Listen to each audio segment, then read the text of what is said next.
Hello, everyone, and welcome to the Only Land Fan Show. My name is Kendall Lejeune, and our guest today is David Olds.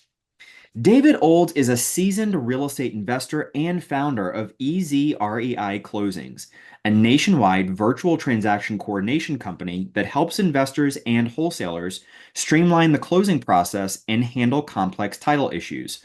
With over 2 decades of experience, David went from purchasing his first foreclosure to building a multi-million dollar rental portfolio.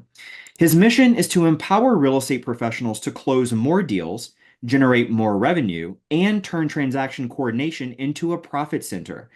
David is widely recognized as an innovator in real estate investing and a leader in helping others succeed. David, thanks so much for joining us. How are you today? Thank you. Doing amazing, dude. Thank you so much. I'm so happy to be here. I just got back off of a 10-day trip going to Phoenix and Scottsdale and Dallas, and was super excited to get back in here today so we could do this live and in the studio. Fantastic. Sounds like you've been very busy. So thank you for So busy. taking the time out to visit with us today. You bet. So we're talking about a topic that Hmm. so many people Yeah. need in their businesses, Hmm. and maybe they don't even recognize that they really need it Yeah. until they get into the throes of it. And so we're talking about transaction coordination today. Yeah, the least sexy and exciting thing in all of real estate, right? You're like transaction coordination. What is that? Sometimes people will ask me to come out and speak on their stage, and can you do an hour? I'm like, yeah, I have funny stories. I have a lot of great stories about deals that have gone sideways and crazy stuff that's happened. But yeah, it is 100%. It's the thing that nobody ever anticipates. What I like to say is none of us read Rich Dad Poor Dad and said, "Oh my God, I want to become a title abstractor. That would be the best thing ever. I want to learn where to find missing trust documents. And what do I do when there's not a death certificate? And oh my gosh, my seller's in jail. What should I do?" All of those just weird and wacky things. But what is important is this is how you get paid as investors and wholesalers. All of us, what are we all taught to do? We're all taught to go out there and find people with problems so that we can help solve those problems. And the more problems that we can solve, the deeper discount and the cheaper we can get something. But on the flip side, to be able to close that, and even if you're buying it for yourself or if you're wholesaling it or whatever you're doing, you have to get clear title. So somebody has to clean up that bankruptcy and foreclosure and bad tenants or whatever it is, boundary disputes, whatever all of the things are, in order for you to actually make money. Otherwise, nothing really mattered. That is so true.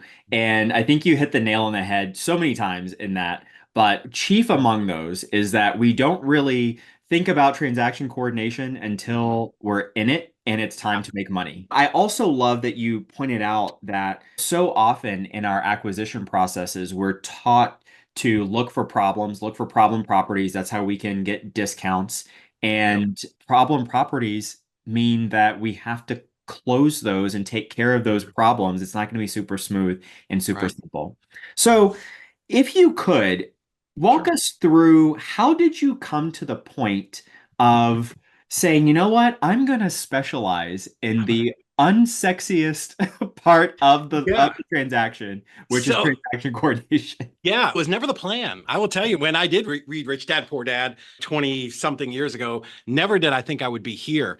In fact, when I was at a big mastermind with Investor Lift, all the cartel bosses, I don't know, 4 or 5 years ago down in Cancun. And my very best friend at the time, Corey Geary, I was telling him, he's, dude, that's the stupidest idea that I've ever heard of. He's like, why? He's like, that's brain damage. Why would you want to do that? It's the worst part of the business.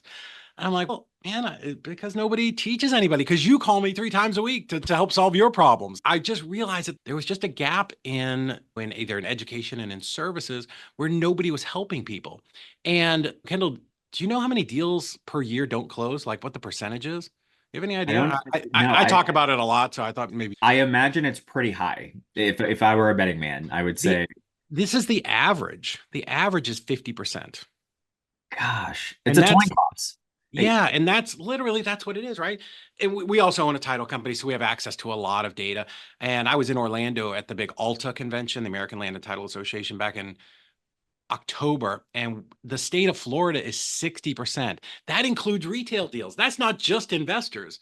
50% of the time, your deal on average is not going to close. And if you're working virtual, it's probably honestly higher because there's just so many problems out there, right? And so think of that, right? You did your research, you got the coach, you got the training, you picked a market, you did your marketing, you did the acquisitions, you found a buyer, all of those things. And then you couldn't clear title and now you have a problem. And all of that was for nothing. You rang the bell, you're like, oh, we're going to be rich, order the jet. And right. And it can't close and you can't actually realize that profit. So it's very important. Kind of the way that I fell into it was I was way back in the day, I was a coach for dispositions. Nobody teaches disposition. So that was my thing. Even in my business where I had a partner, I handled that back half of the business. So that just became the thing that I was really well known for. I flew around the country and trained really big wholesale teams and also helped them with transactions. Then COVID happened, and in fact, this room I'm sitting in was our transaction coordination office originally. And people let some of their staff go. Remember, the market, boom, picked up really quick. And some of my friends were like, hey, can you help us close some of these deals while we try to get some new coordinators or bring our other people back? So we fell into it a little bit backwards. It wasn't our intention. We're like, oh, we can do this and we'll just help some of our buddies close their deals. Maybe we'll close 5 or 6 deals a week for people. And now it's turned into a ridiculous business that's just growing and growing so quickly. That's incredible. I love that you found a need and Mhm. totally. And the thing that just strikes me so much is the fact that I'm thinking back when I was very first doing my wholesale house deals, my very Yeah. first deals. I had plenty of coaching on Mhm. finding the deal, on Yeah. dispoing the deal, Yeah. but what happens when things go wrong? And I think people look to the title company, please help me. And Yeah. a regular title company, they're like, that's really not our bag. We'll sell you insurance and we Yeah. can guide you, but Mhm. yeah. So can Yeah. you talk a little Big. bit about, yeah, go ahead. No, I think we're going in the same spot here. Yeah, there's just that huge disconnect. A lot of the old school coaches, they're like, oh, just find a good investor friendly title company and you'll be good. That's not a title company's job. I know a lot of people that are listening to this think title companies make a lot of money. They do not make a lot of money. I have friends that run a really big one here in Eastern Tennessee, and they net between $400 to $600 per transaction per file. That's not a lot, right? So they don't have just staff upon staff to be calling around, getting leases from the tenant and checking all of this stuff. That's not their job. Their job is to go back and make sure they can convey this with clear title, transfer it with clear title. They're going back through the books in at the property appraiser's office going, okay, who owned this and who owned it before that and who owned it before that.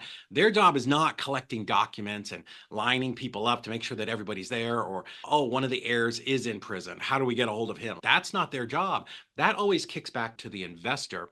And the thing that we hear the most from our clients is after they've been with us for 30 or 60 days, they're like, oh my God, I had no idea how much time this was taking up because it's literally like death by 1,000 paper cuts. It just nicks you slowly, little by little, an hour here, 30 minutes there, 15 minutes here. Let me stop what I'm doing. Let me go back and make a call. And you just think you have to do it. And that's the other thing that we hear is, oh my God, oh, I didn't know there was another way. I didn't know somebody else could do this because none of us, I think we could say with certainty, most of the people that are investors and wholesalers, we like to talk and we're very action takers and we like to be out there in the mix, right? Doing the thing, not going through making notes and calling around trying to find paperwork. It's just not our personality. It's not what we love Right. to do. Most of you guys, if you're like me, my bookkeeper hates me, my accountant hates me, my lawyer hates me. I never do any of that stuff on time because I want to be out making deals. Yeah. So title companies, it's not their job to coordinate your transaction.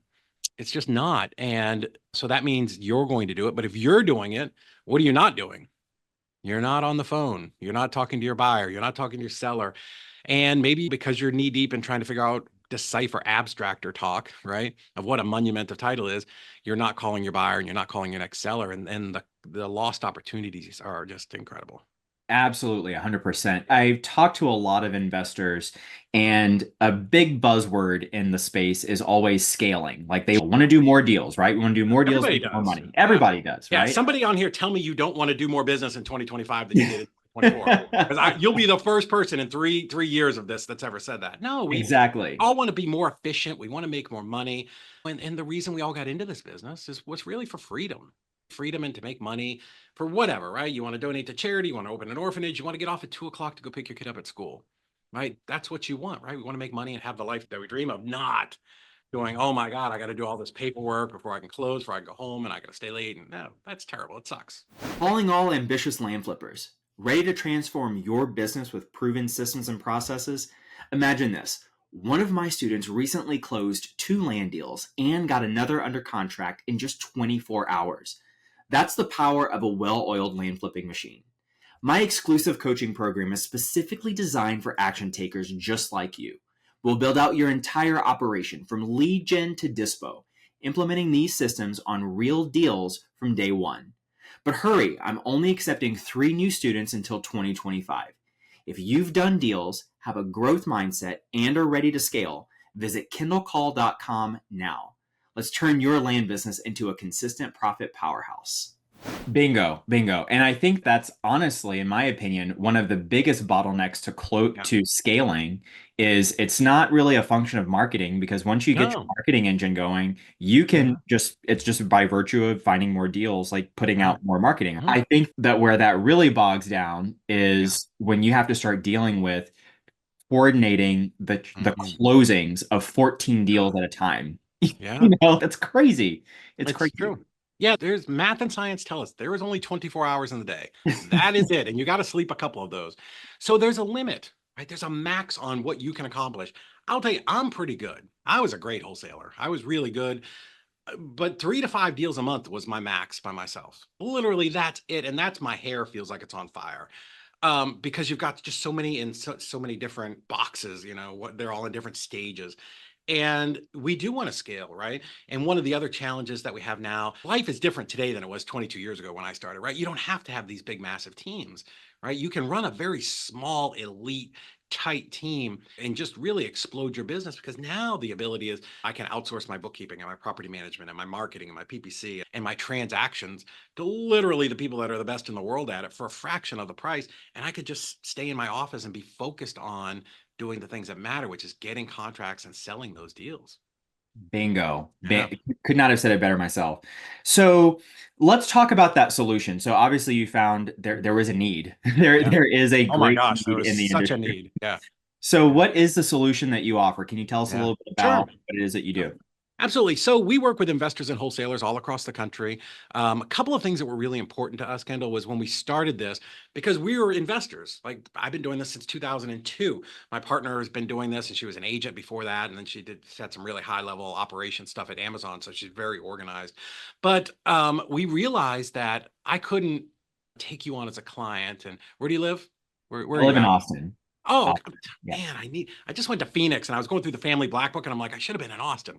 But anyways, Yeah, we have a few out here. dude, there's a bunch. But I can't say, hey, I'm going to take care of you in Texas. But you're like, oh, but I got this deal in Louisiana. So very important that we could serve our clients in all 50 states and do all different types of deals, whether it's wholesale or land or novation or whatever, installment method. But our deal for us, the moment you get that contract, I want you to hand that off to us and you're done. Go get your next deal. Like literally, upload it, it's drag and drop into our portal, give it to me, you're done. Go get your next deal. On our side, we will take over from there all the way till closing. So we'll jump on the phone, we'll assign it to a coordinator, we'll assign it to a title company.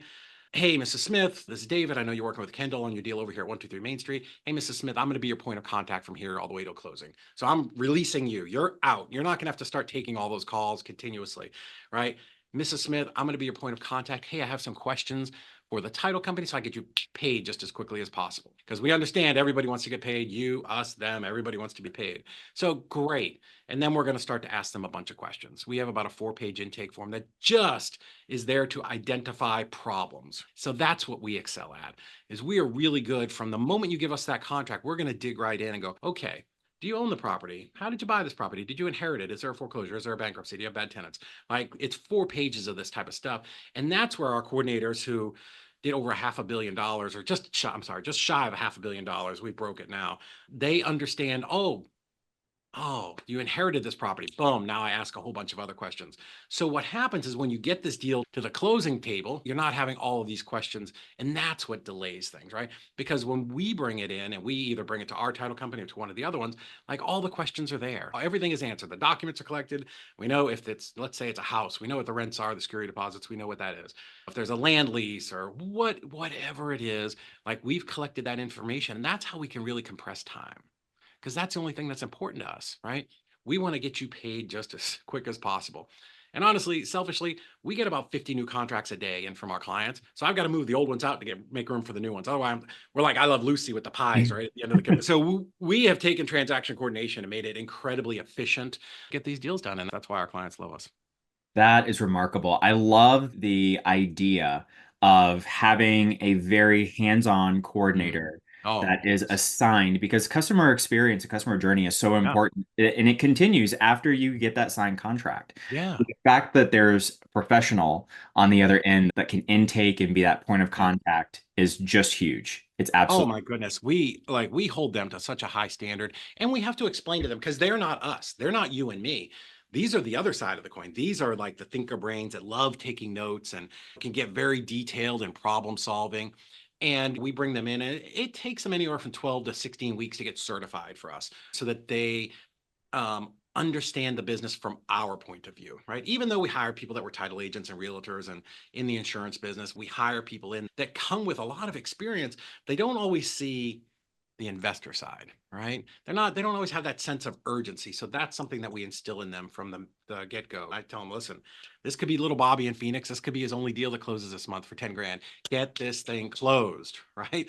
I don't care. He may have a boyfriend, a girlfriend, whatever. Hopefully not all of them, kids, VAs, dogs, whatever. He needs this money. Get these things closed as fast as humanly possible.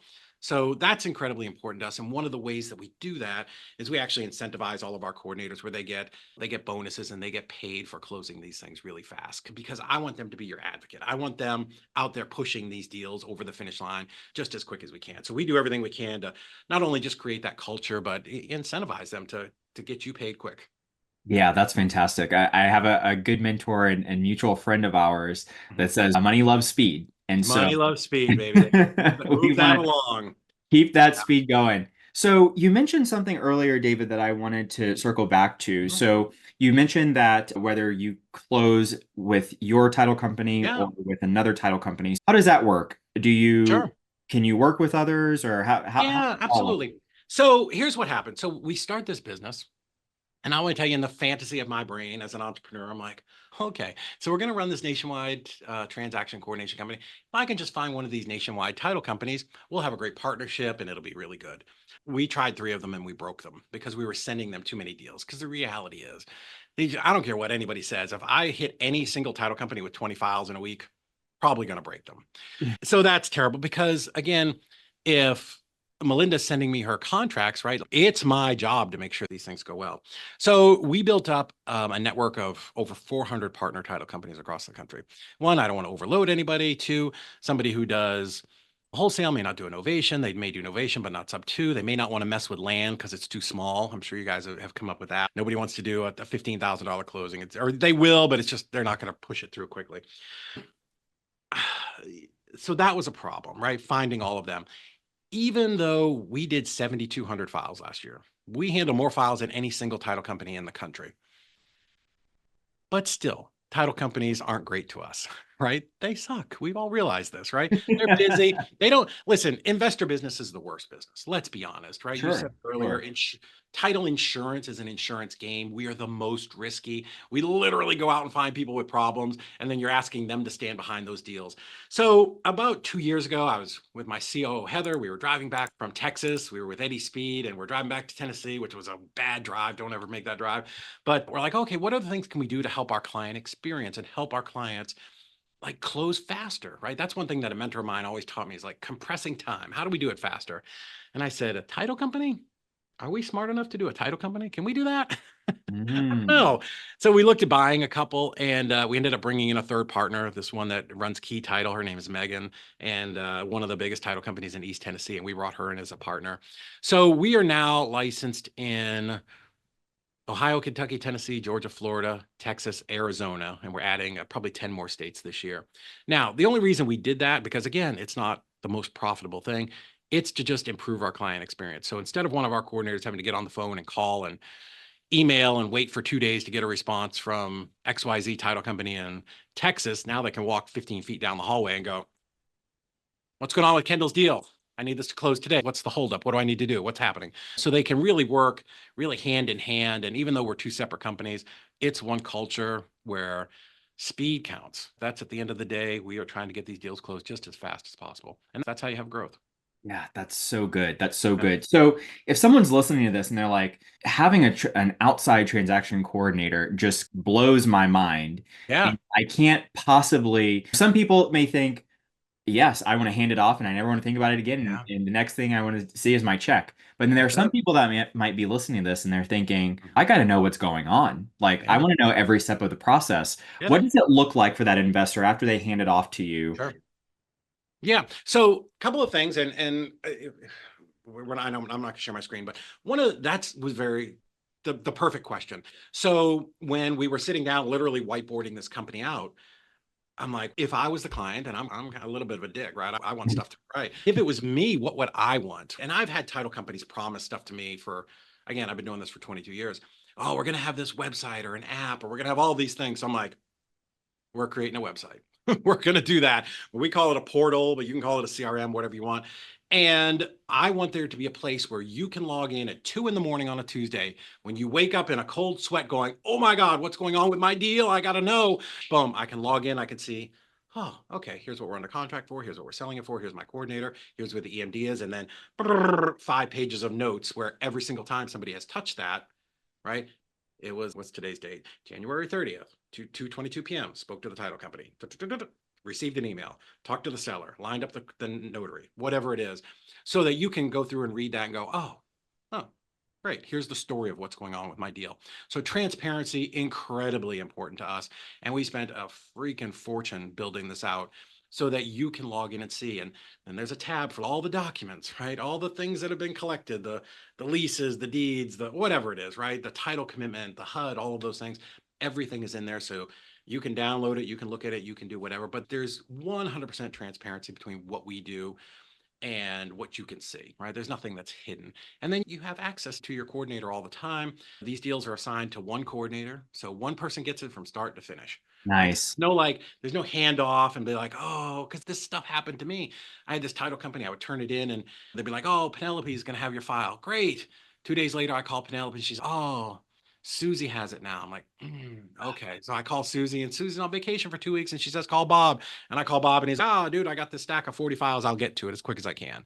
That's not speed. That's not compressing time. That's not getting me paid fast. Now the last guy has got to go through the whole file and start from scratch, as opposed to our coordinator who has been the one who talks to you and she talks to, or he, they talk to your seller and they're the one talking to the title company. It's the same person talking to the buyer, right? So there's just that compression of time and there's no lag between all of the different steps. So literally my partner is amazing at operations, right? She's fantastic at just going in there. She used to work for Amazon at just tweaking it. Where do we tweak? Where do we take something out? Like, how do we do this to make sure that you're getting paid just as fast as possible? I love that so much. In my own businesses, I just obsess about customer experience. And so having that one Yeah. person, so that way the customer doesn't feel like they're getting passed around. No, I don't want my seller feeling like they're being no, passed. no. So that's really huge. I love that. Portal, such a cool idea. So let me ask you, what's the limitation to, are there types of deals that you guys don't touch? Are there states Uh-huh. that you don't operate in? Where's the, The thing, no, yeah, no, no states. We're the only company that's closed in all 50 states. I know a lot of people say we can close in all 50 states, and that's cool. There was a point where we hadn't closed in all 50, but it took us about a year. A couple things that make us different from everybody else is all of our coordinators are here in our office. It's 7 o'clock here, so they're all gone now, but they're all in the office. We get that culture, that kind of hive mind of just experience of doing 7,000 files a year. We'll probably do over 11,000 this year. The limitations, not a lot, man. We've closed some wacky deals. Installment method, weird land, sub two, assigned sub twos, novations, all of those. For us, our mix is about 40% of our deals are still straight wholesale, 40% are novations. We do a ton of those. And then the rest is some combination of creative, mixed, hybrid, all the different deals. The only thing for us that we really don't do is I don't sign the contract for you. That's pretty much where unless any of you want to make me a principal in your company and give me a little percent, then I will make an exception for you.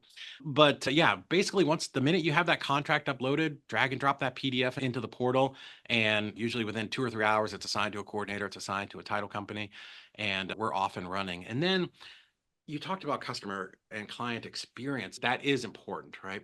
Because again, I ran Nationwide Property Liquidators. We were one of the biggest wholesalers in the country. We make sure that, again, what should we be doing on your behalf, right? My partner and I, we are like the biggest advocates for you guys ever. I feel like we care more about your business sometimes than some of our clients. We look at the things that we did, right? We made sure that we called that seller and that buyer every single week and had a touch in with them. These are the things that keep your seller in the loop, right? If you don't talk to them for 5 weeks and then you pop up one day and we're like, hey, we're going to close. They're like, what? That was a real thing? I did sign a contract, but I haven't heard from you. So I signed a contract with somebody else. I didn't even know. Yeah. So we're going to stay in communication with that seller. Our coordinators have some crazy stories about talking to sellers. Like, sellers are wild, but we build relationships with them because we're going to talk to them more than you. What was the other thing I was going to say? Oh, yeah. And as far as on like your side, right? For you guys being our client, like, we mess up stuff too. Like, we realized early last year, a year ago, we were growing so fast that we weren't doing a great job onboarding you. So now I brought in a girl that I pay a ridiculous amount of money to.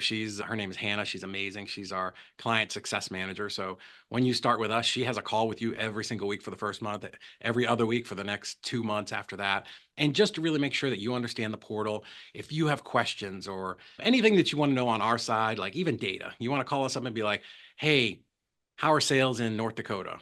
I can't tell you what Kendall's doing, but I can tell you as a whole how things are going. We can tell you what the best novation states are. We do all that because we have such a inordinate amount of data, which we're going to do a presentation to family here in a couple of weeks on our data for last year. Yeah, we see things from 40,000 feet for sure. Yeah, what a great resource. I'm Mhm. wondering if I'm a client of yours Mhm. and I'm thinking, hey, I need a really good real estate agent in this Yeah. market. Could I reach out to you and say, hey, who's closing a lot of Yeah, we deals? do keep that's one of our projects for this year is to really refine that database. But yeah, when you go into the portal, there is a database for realtors that we've put together. It's not as user friendly as I'd like it to be, so Hannah's working on that, but it's there and we're getting better. But as you have a deal in Deerfield Beach, Florida, right? You can talk to your coordinator and we can pull up, if you give her a couple hours, right? We can go into the system, pull up all the deals that are in. That would be what county down there? I can't even, I used to live down there and I can't remember. But yeah, Fort Lauderdale County, whatever. We can pull that up and go, oh, which one's had a realtor? And we can probably do it. Is that what we're not built for that? And we don't have it set up as much as I'd like. But yeah, we're going to do everything we can to help you. We do literally a coaching call every single week where I'll bring on somebody just to talk about what it was AI last week and people were fascinated by it. Today I brought in Forrest Blackburn and we were talking about just sales stuff, just answering questions. We're going to provide you with the basic wholesale contracts and just everything that we can do to make sure you're successful. Like,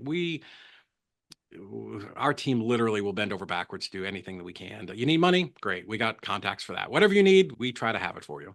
Wow, that's incredible. Yeah. Now, you mentioned earlier that nationwide, 50% of all real estate transactions fall Yeah. apart at the closing table. Yeah. Can you talk to us a little bit about what your numbers look like in Mhm. with your business in terms of the number of contracts that, despite all best Mhm. efforts, just Sure. may not close?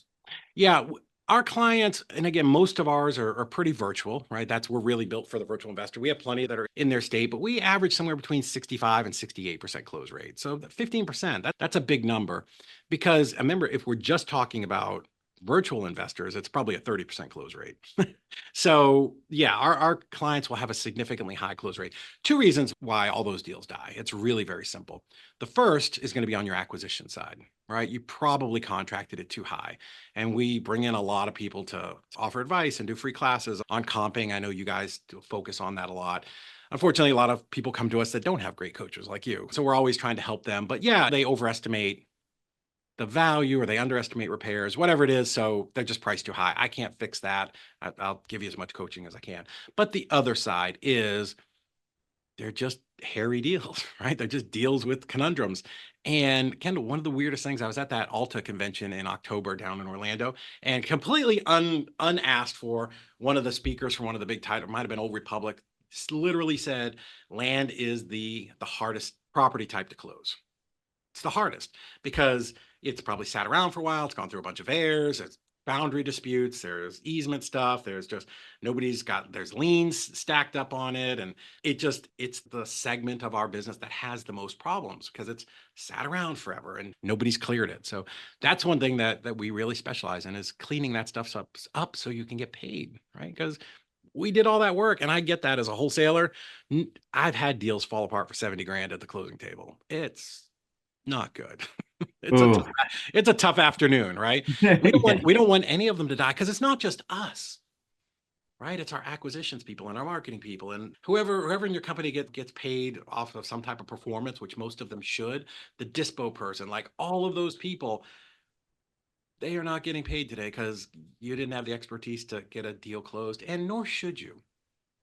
None of us Mm. came into this business to be an expert at this. Nobody did. I promise you, nobody's. I really want to go learn how to go into dusty books downtown and figure out what book and page actually means. No, no, that's dumb. That's dumb. I just Yeah. want to close my deals, man. I just want to go out and have fun and talk to people and help people out. That's our deal. Imagine having a complete toolkit for success right at your fingertips. That's exactly what you get with Only Land Fan School, our premium online community. For a low monthly fee, access our treasure trove of resources, the on market deals course, acquisitions tool suite, and Dispo Secrets library. Plus, connect with fellow flippers in our active community. Whether you're hunting for deals or closing sales, Only Land Fan School has you covered with step by step guidance and insider knowledge. Ready to supercharge your land flipping journey? Join Only Land Fan School at olfschool.com today.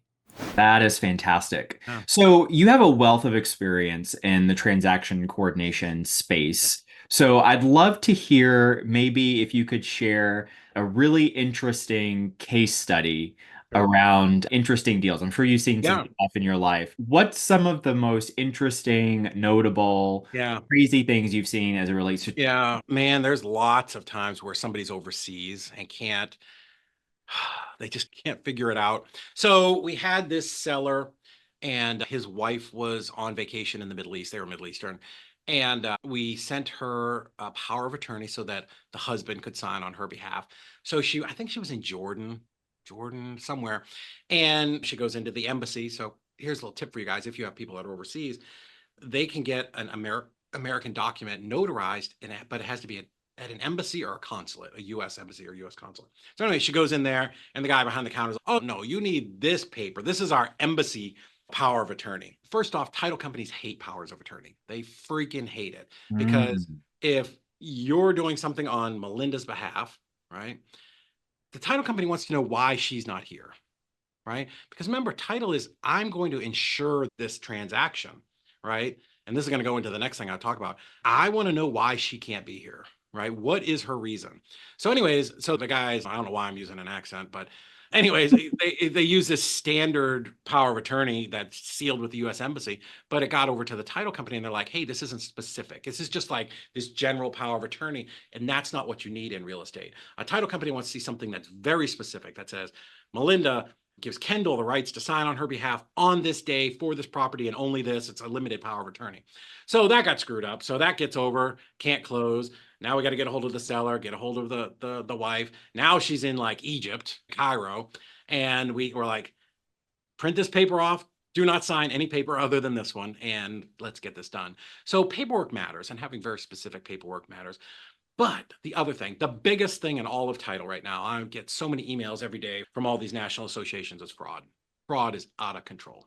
And land is a big place where there's a lot of fraud, right? Because I can post that I own a piece of land and pretend to be somebody else, and who's going to know, right? You're going to go up there, Absolutely. someone's going to do a drive-by and go, "Yep, looks flat, looks dry, I'm going to buy it." It hurts, I'm buying Yep, it, right? absolutely. But yeah, and then maybe you've never seen the seller. Maybe the seller's not even going to show up, and they're just going to mail away some docs. And the industry has seen tremendous crackdown and adding new steps in and making it a little more complicated to verify that people are who they say they are. And we've got a new software. I wish I could remember what the name of it was. It's a nationwide software where the seller now will have to jump on a computer and hold their ID and prove that they are who they are. And it's, God, I was just thinking about it earlier. Plaid, that software now that like connects with a bank, but With it'll go bank. through credit history and be like, Did you own a two-door or four-door car in 1990, right? Some Right. whatever it is. There's three ridiculous questions. And just to verify that people are who they say they are, because one, we want to protect the seller to make sure that they're real, that somebody's not selling something out from underneath them. We want to protect the buyer, right? Last thing we want to do is sell a piece of property and give them title insurance and they start pouring a foundation over there. And then 6 months later, somebody drives by and goes, that's my property. What is going on over there? What's Which happening? we had a client that happened in a high-end subdivision. Somebody sold the property next door. This guy was never there. He actually owned both lots and they started building a property on it. Fraud is a thing and people will get creative trying to tell you that they're somebody they're not.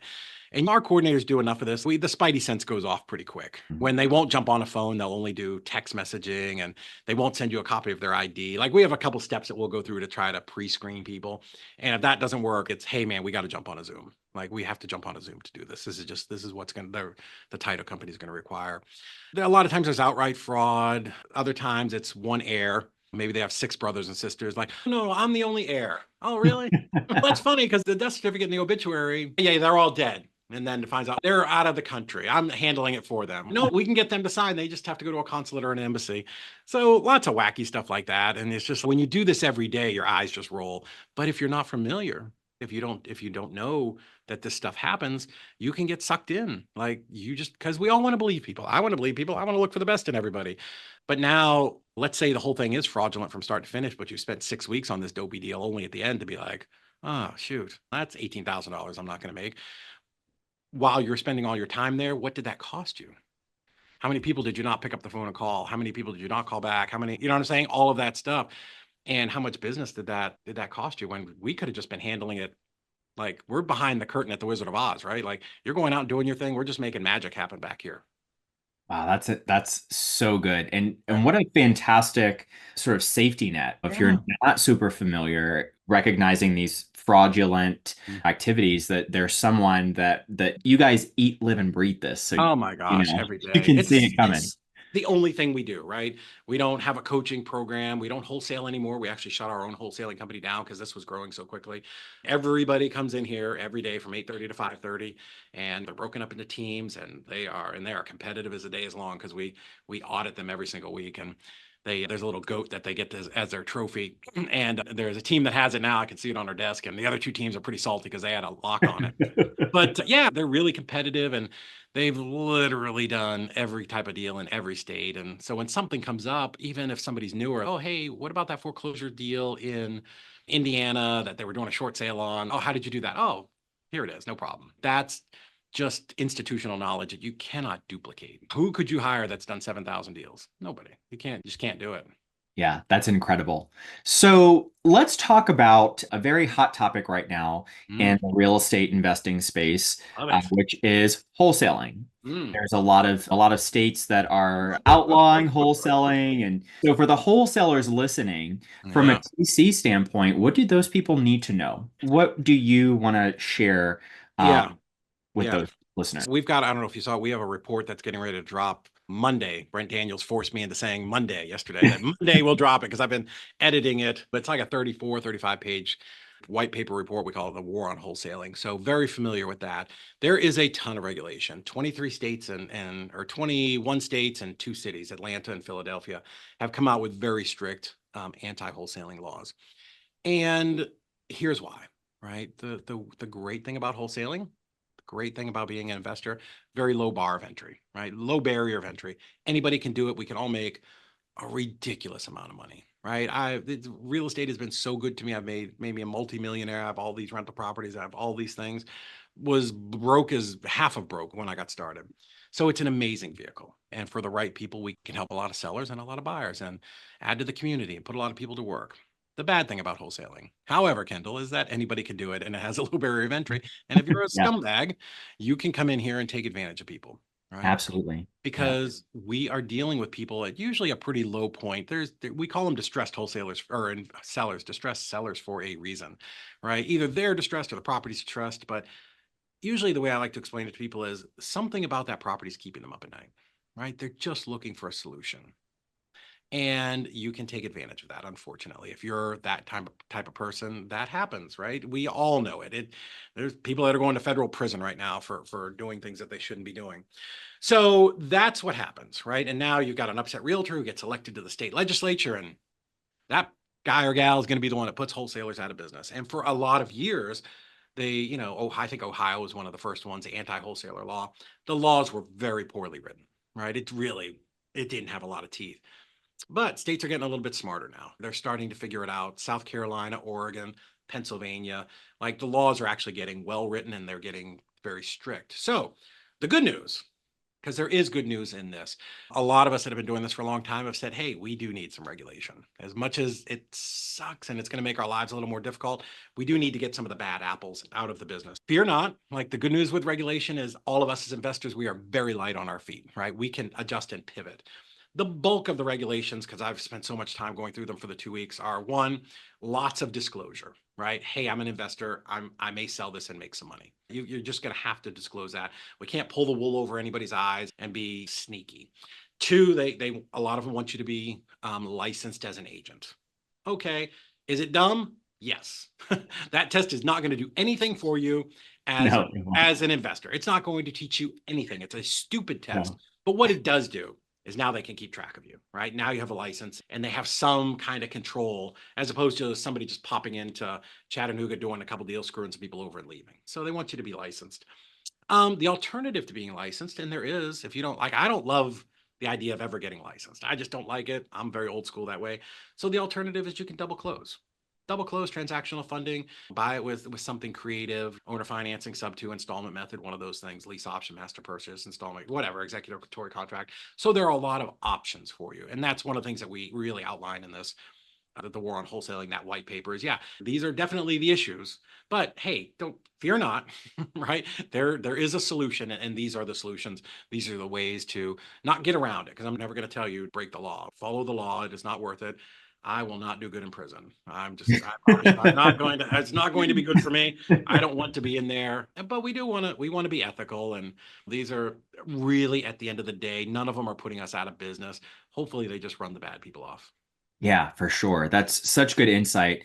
David, let me ask you, because this Yeah. is also another very common topic when Mhm. people talk about wholesaling, is the difference between wholesaling and novation. So can Sure. you talk a little bit about that from a Yeah. TC side? How is that structured and what's that look like? Yeah. So just to lay the groundwork for everybody, just in case there's somebody that's new or listening. So in wholesaling, we are looking for cash buyers, right? The reason we're looking for a cash buyer is because if you were to go get a loan from Bank of America, right, they are not going to pay an assignment fee on the HUD, on the closing disclosure, right? There are actually laws, RESPA laws, that dictate what a conventional lender can and cannot pay, right? So that's why we say in wholesaling, you're looking for cash buyers, because we cannot sell to somebody who's getting a traditional bank loan. Can it happen with somebody at a local credit union because their next door neighbor is the president? Yes, but 99 out of 100 times it's not going to work.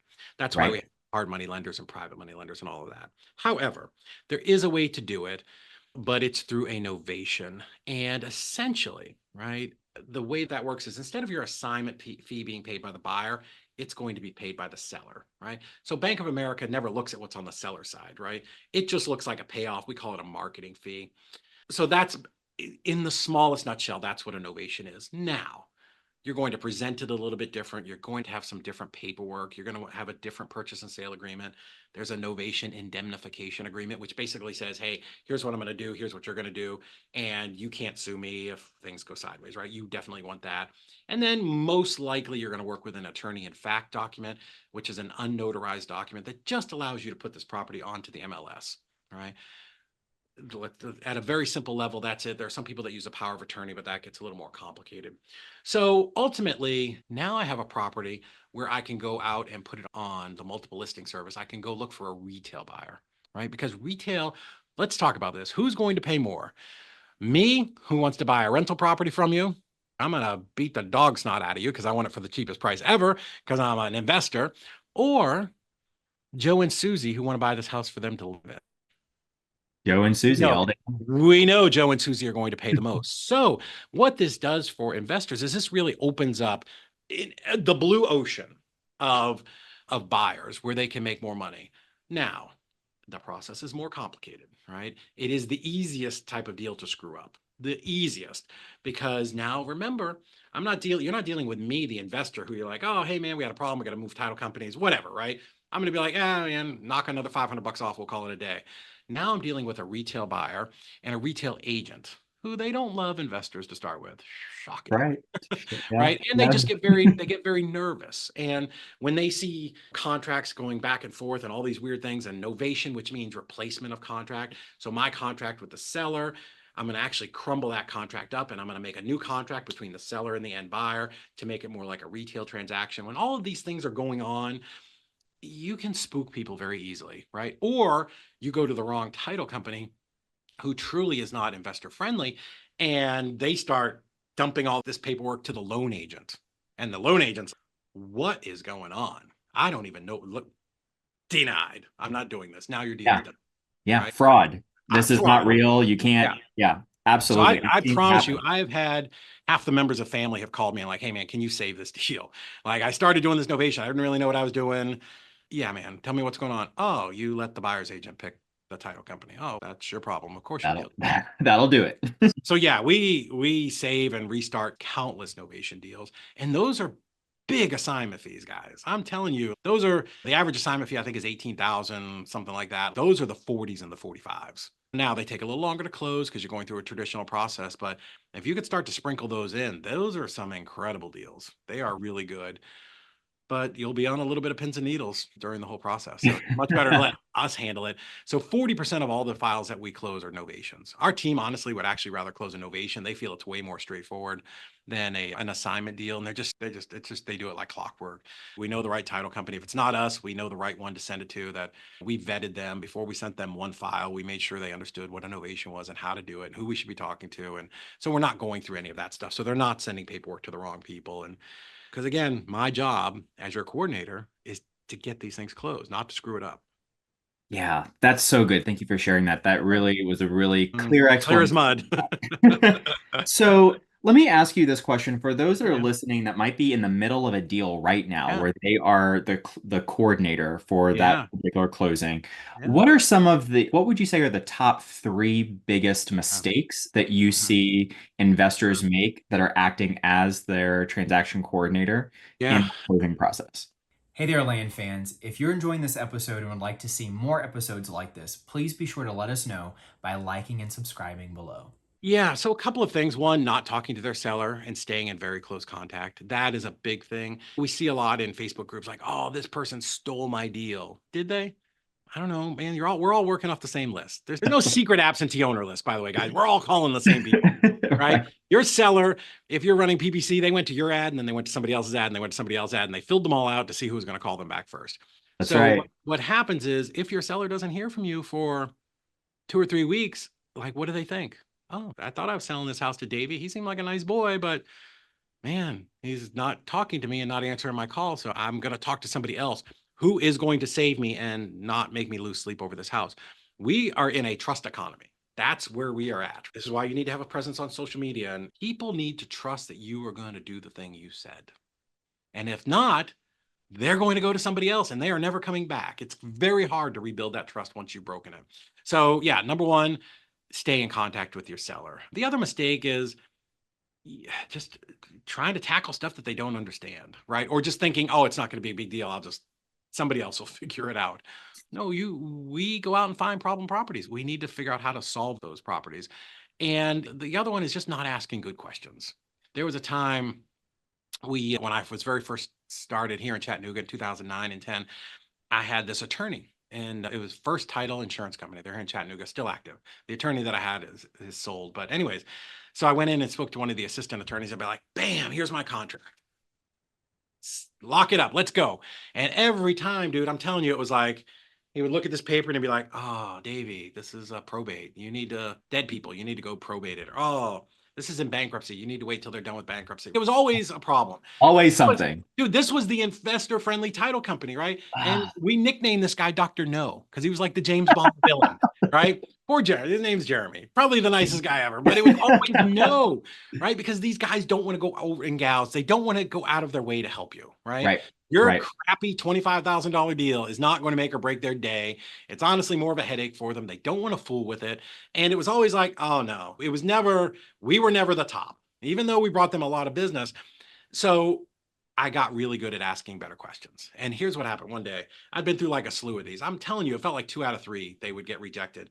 So I'd come from this lady's house, and very nice old lady, and I'm going to solve her problem. I'm going to buy this house. We're going to get wholesale, boom, we're going to do it. And he says, oh, some nonsense. And I'm like, Jeremy, like I got a little outside myself with my attorney. I'm like, dude, I just told this lady we're going to close this deal, and then said some things I shouldn't say. And I'm looking at him. I'm mad. But then have you guys ever had this where in the back of your mind, you're like, oh shit, that was probably too much?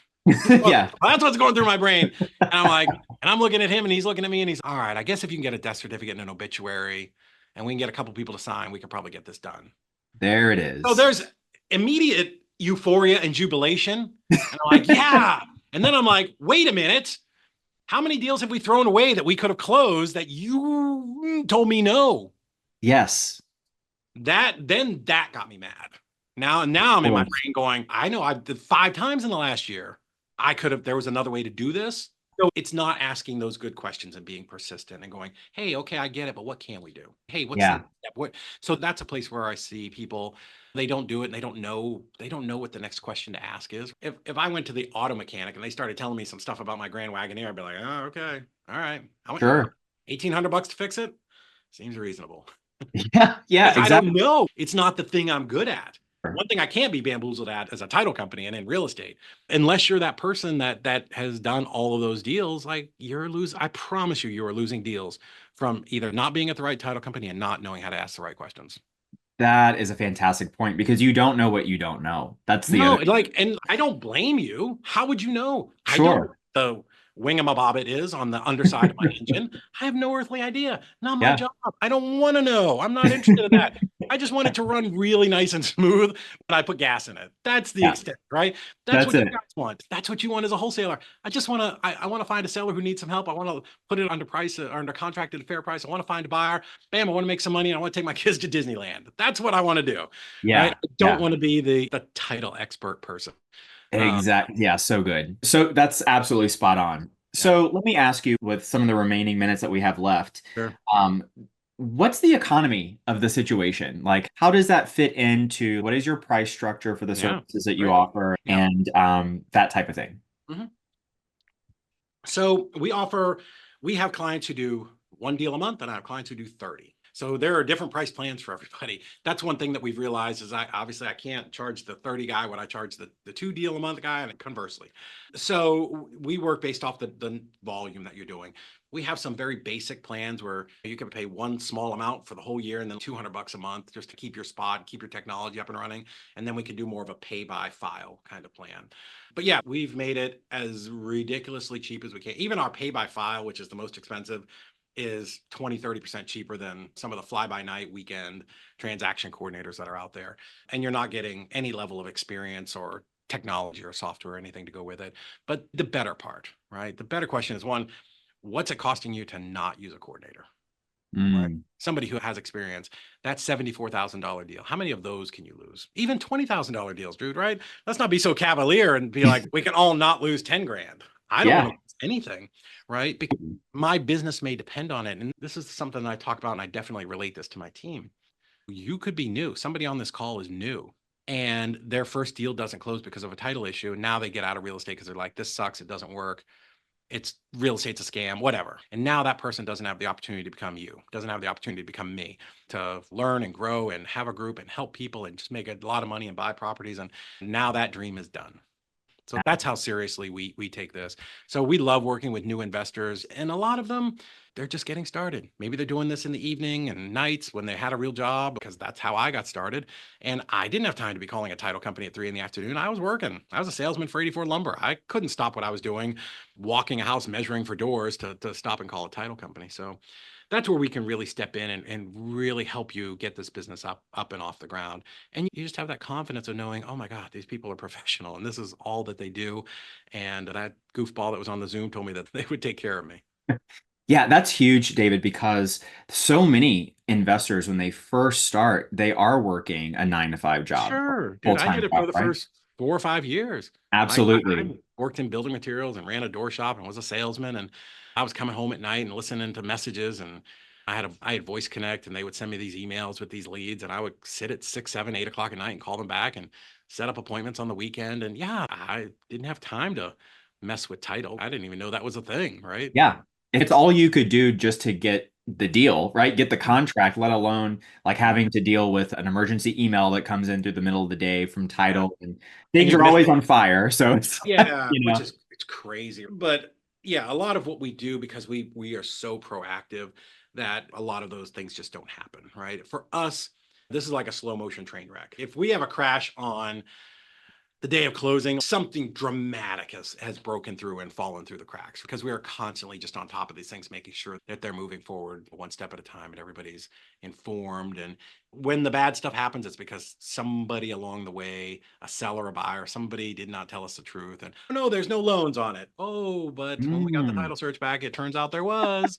You yeah, don't get to keep all the absolutely. money. It's just, it's wacky stuff like that. Again, it's just, this is what I tell people, right? Close your eyes and think of the worst day in real estate you've ever had, right? Like, just, and you've been doing this a long time. There have been a lot. There are going to be tough days. Or if you haven't done deals yet, close your eyes and think of what is the thing you're most afraid of? What's the worst thing that's going to happen? And most of the fear surrounds title company and contracts and attorneys and all that type of stuff. That's a Tuesday for us. That's just the stuff we do between 9 and 11 on Tuesday. It's Yeah. not a big deal for us. Like, I get it. I get client calls sometimes and they're all, I'm like, I get it. I understand. It's going to be okay. This is what we're going to do. And I'm not telling you we can solve every problem, right? There are just some of these titles that are just such a rat's nest of just conundrum that sometimes you do have to do a super quiet title, but we're there to hold your hand and walk you through that. And sometimes deals do take 11, 12 months to close. It happens. Like once a month, we have a deal that's at least 10 months old that closes because we talk about it in our meetings and be like, oh, I closed this deal. It's been crazy. And we're waiting for this, that, and the other thing to happen. But we're there. We will help you solve those problems. Honestly, if it was just me, I'd have cut a lot of that stuff loose in my wholesale business. I'd be like, it's not that big of a deal. Let's just keep going on to the next one. But our coordinators just keep working in the background all the way along. And now you've got that 30, 40, $50,000 payday just pop up randomly. It's nice to have a pipeline of that. Yeah, I'm saying no to that.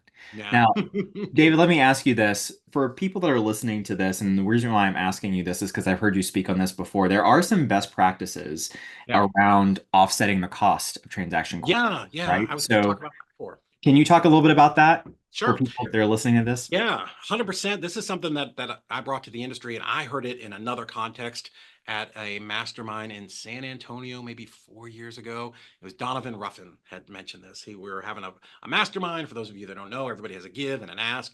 And he got up and he was talking about how he had added an administrative fee into his contract to solve something. And I'm like, I know what I can do. Why don't I just put yeah, we do a ton of land transactions. Why don't I add in a transaction coordinator fee and offset my TC work? So we started at $595. Partner I had at the time's like, nobody's going to pay for that. I'm like, we're going to try. So this was even before we ran easy. And dude, I sold to hedge funds, buyers, hundreds and hundreds of contracts with this in there. Nobody even blinked. 3 times it ever came up. First time was we had just put it on. I think the dispo person just blurted it out and we're like, oh, what is that? And I'm like, hey, listen, we have our transactions handled by a third party. Make sure all your stuff is secure, mine, your wiring instructions, all of that. And we let the first guy go. We waived it. And the second time, I'm like, no, we're not going to do that. So then once I explained it to him, like, hey, tell you what, we'll split it with you. And then the third person they were just like, oh, okay, that makes perfect sense. And then never had a problem again. It's one line. It's just right in the middle of your contract. If you don't point it out, nobody's going to care. And we're all feed to death. You go to the hotel, you got the pool fee, the pet fee, the pillow fee. There's a million fees, the parking fee. It's just on the HUD. Nobody cares. And now we've been talking about it so long, pretty much everybody is doing that. If you're not doing it, you should. So for us, even if you're on our lowest plan and you're paying $749 for the closing, you just pass that on to your end buyer. That's it. And you don't have to pay anything. Our fee just comes from the buyer, right? If you're on a subscription plan where you're paying a flat amount for the month for up to 5 deals, which is far cheaper to be on a subscription plan, then that money comes to you. So if you're paying me $2,000 a month to do 5 deals, if you've grown your business that much, but you're charging 5 people $749, somebody do the math. I don't know, I have my calculator here, but it's like $3,300 or something, but you're paying me two. Yeah. Now it's a profit center. Yeah, Our guys that are absolutely. doing 30, 40 deals a month, they're making 50 grand a year on this, right? They're not hiring, they're not doing Indeed ads, they're not managing, they're not training. They're like, you guys do it. You do it better than anybody else. And we've got some legitimate big nationwide people that if you go to our website, you can see a lot of the big influencers and wholesale companies use us for that. And they're like, yeah, I don't want to deal with this. I don't want to hire that. I don't want to fool with it. I just want to run acquisitions dispo. Like, let you guys handle that. And we're just going to collect the overage and put it into our marketing.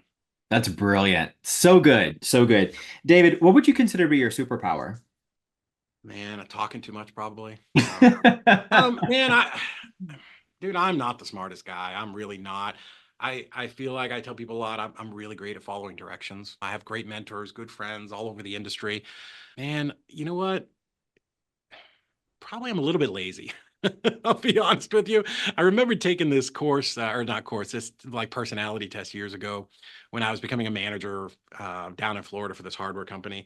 And the district manager came back to me and said, man, your results came back great, but it said you were like lazy. I'm like, that's weird. And it's just because lazy people are the people you want to put in charge of stuff because they will driven lazy people because we will figure out the fastest, shortest way to do something that's the least amount of work.